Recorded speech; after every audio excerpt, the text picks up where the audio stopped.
오늘 말씀은 누가복음 22장 63절부터 23장 12절까지입니다. 지키는 사람들이 예수를 희롱하고 때리며 그의 눈을 가리고 물어 이르되 선지자 노릇하라 너를 친 자가 누구냐 하고 이 외에도 많은 말로 욕하더라. 날이 새매 백성의 장로들 곧 대제사장들과 서기관들이 모여서 예수를 그 공회로 끌어들여 이르되 내가 그리스도이거든 우리에게 말하라. 대답하시되 내가 말할지라도 너희가 믿지 아니할 것이요 내가 물어도 너희가 대답하지 아니할 것이니라. 그러나 이제부터는 인자가 하나님의 권능의 우편에 앉아 있으리라 하시니 다 이르되 그러면 내가 하나님의 아들이냐. 대답하시되 너희들이 내가 그라고 말하고 있느니라. 그들이 이르되 어찌 더 증거를 요구하리요. 우리가 친히 그 입에서 들었노라 하더라. 무리가 다 일어나 예수를 빌라도에게 끌고 가서 고발하여 이르되 우리가 이 사람을 보매 우리 백성을 미혹하고 가이사에게 세금 바치는 것을 금하며 자칭 왕 그리스도라 하더이다 하니 빌라도가 예수께 물어 이르되 내가 유대인의 왕이냐. 대답하여 이르시되 내 말이 옳도다. 빌라도가 대제사장들과 무리에게 이르되 내가 보니 이 사람에게 죄가 없도다 하니 무리가 더욱 강하게 말하되 그가 온 유대에서 가르치고 갈릴리에서부터 시작하여 여기까지 와서 백성을 소동하게 하나이다. 빌라도가 듣고 그가 갈릴리 사람이냐 물어 헤롯의 관할에 속한 줄을 알고 헤롯에게 보내니 그때 헤롯이 예루살렘에 있더라. 헤롯이 예수를 보고 매우 기뻐하니 이는 그의 소문을 들었으므로 보고자 한지 오래였고 또한 무엇이나 이적 행하심을 볼까 바랐던 연고로라. 여러 말로 물으나 아무 말도 대답하지 아니하시니 대제사장들과 서기관들이 서서 힘써 고발하더라. 헤롯이 그 군인들과 함께 예수를 업신여기며 희롱하고 빛난 옷을 입혀 빌라도에게 도로 보내니 헤롯과 빌라도가 전에는 원수였으나 당일에 서로 친구가 되니라. 아멘. 예수님이 잡히신 밤부터 십자가에 달리시기까지 주님은 모진 걸음을 걸어야 했습니다. 오늘 본문 말씀은 예수님이 희롱당하시는 것으로 시작해서 희롱당하시는 것으로 마치고 있습니다. 예수님은 우리를 위해 수치까지 친히 짊어지시는 구주이십니다. 이 과정 속에서 온갖 모욕과 비방과 억울함 다 끌어안으시는데요.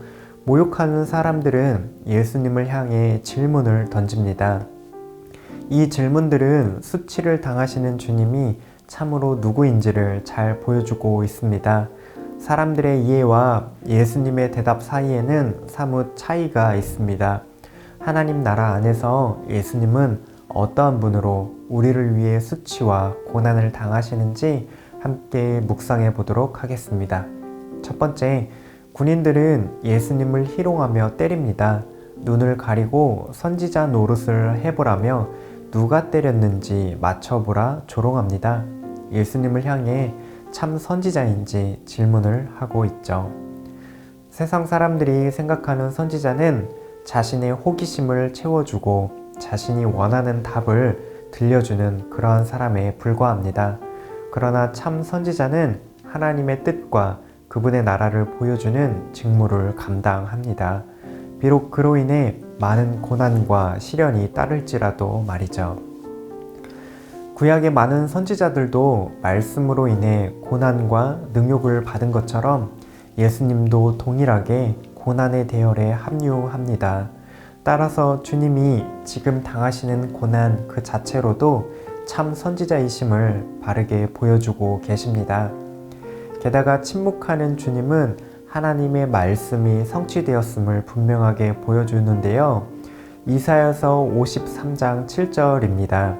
그가 곤욕을 당하여 괴로울 때에도 그의 입을 열지 아니하였으며 마치 도수장으로 끌려가는 어린 양과 털 깎는 자 앞에서 잠잠한 양같이 그의 입을 열지 아니하였도다. 침묵하시는 주님은 이사야가 예언한 고난받는 종으로 이 땅에 오신 분임을 분명하게 보여주고 계십니다.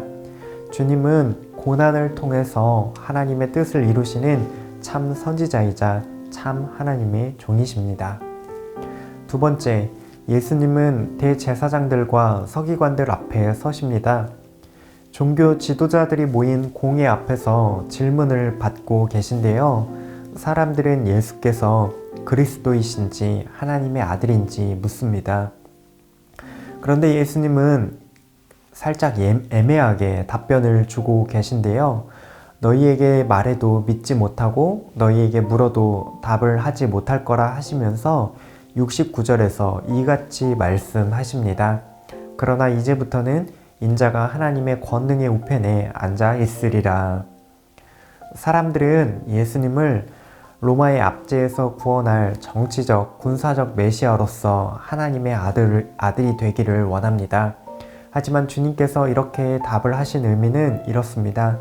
나는 세상 나라를 위한 메시아가 아니라 하나님 나라에서 하나님이 다스리시는 보좌 우편에 앉는 그러한 메시아다. 사람들이 가진 그리스도에 대한 잘못된 생각을 뒤집어 놓으십니다. 로마가 아니라 마귀 사탄을 정복하고 참 구원을 주시는 하나님 나라에 속한 그리스도이시죠. 세 번째, 예수님은 빌라도와 헤롯 앞에 서셔서 질문을 받으십니다. 3절에서 빌라도가 묻습니다. 내가 유대인의 왕이냐? 예수님이 답하십니다. 세번역 성경인데요. 당신이 그렇게 말하고 있소.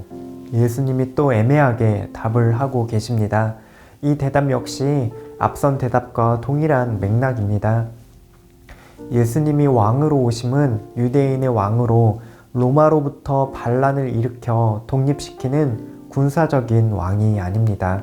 하나님 나라에서 말씀과 성령으로 통치하시는 온 세상의 왕으로 오신 구원자이심을 드러내시는 대답입니다.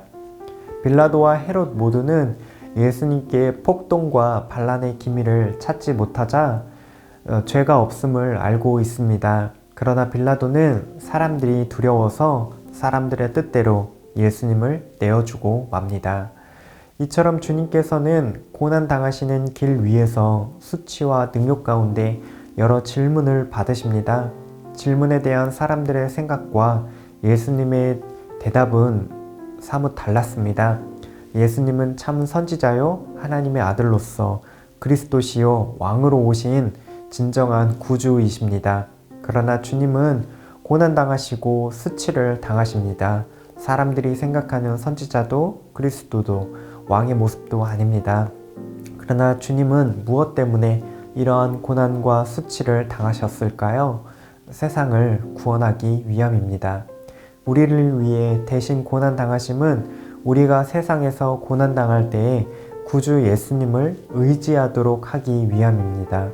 선지자로서 하나님의 뜻이 우리를 향하고 있음을 보여주신 주님, 그리스도와 왕으로서 여전히 말씀으로 통치하시며 우리를 붙들고 계신 그 주님을 믿고 신뢰하며 의지하도록 이 땅에 오신 하나님의 아들입니다. 오늘 하루도 세상 속에서 고난당할 때에 우리를 위해 고난당하신 예수님을 바라보고 의지하며 승리하시는 모든 청년가족 되시기를 소망합니다. 함께 기도하겠습니다. 예수님께서 선지자로서 그리스도로서 왕으로서 우리를 위해 고난당하시며 이루신 일들을 기억하는 한 주 되게 하옵소서. 우리가 고난당할 때 우리를 위해 고난당하신 예수님을 바라보고 의지하게 하옵소서. 우리가 의지할 분, 우리를 위해 대신 고난당하신 주님 한 분뿐입니다. 주님의 고난 생각하면서 한 주도 새 힘 얻으시길 소망합니다.